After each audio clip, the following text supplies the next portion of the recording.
Mother paused for a moment. I knew she hadn't known of that. Well, you'll just have to wear something of Cheryl's, she said as she entered my sister's room. I followed. She opened the wardrobe to find something for me to wear. There you are, she said, handing me my sister's old school dress. It should fit. Mother, I can't wear that, I protested. It's to save me from nailing all the windows shut. That's what it is, young man. But please, Mother. I promise, I begged. I know you do, she said with a smug grin. And with you wearing this, I'll be sure you'll keep that promise. But Mother, I'm a boy, I insisted. All the better. She opened a drawer next to my sister's bed. You can wear these too, she said, removing a pair of knickers and a vest. My eyes were almost popping out of my head. My vocal cords made a barely audible whimper as I realized what was happening. Mother continued, opening the next drawer down and removing a pair of white knee socks. And these too. Now, I want you dressed and downstairs in 10 minutes. But no buts. Dressed and downstairs in 10. She insisted.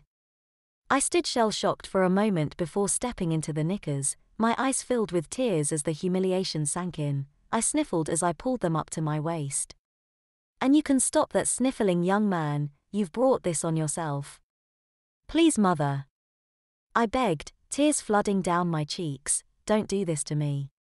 Now you're acting like a girl, she said sternly, showing no sympathy.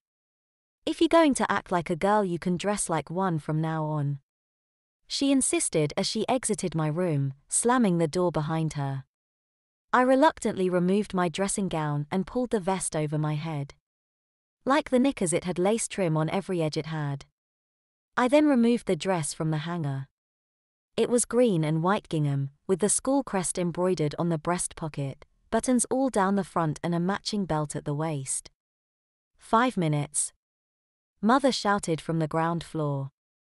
I buttoned myself into the dress before pulling on the white knee socks. I checked my reflection in the mirror. I couldn't believe Mother was making me wear this. I fastened up the belt before reluctantly heading downstairs for breakfast. Mother was sipping her tea as I entered. She barely looked up at me as she said, "After breakfast you can tidy up in here." I nodded but said nothing and sat at the table opposite her. I poured myself a cup of tea and buttered myself some toast. Once I'd finished, I cleared up the table and washed the pots. I didn't know what to do next. My room was out of bounds. I had no reason to go to my sister's room, so I went through to the lounge where my mother was now seated, reading the morning paper.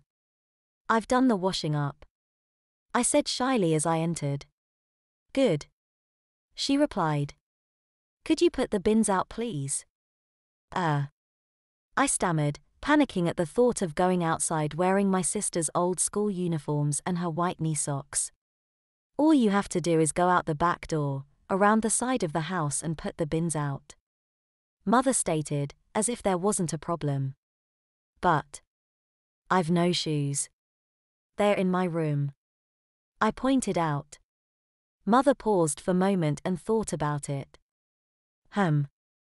I knew she knew I was right. I couldn't possibly take the bins out barefoot. "Well," she said as she folded her newspaper and stood up, "we'll have to find some then, won't we?"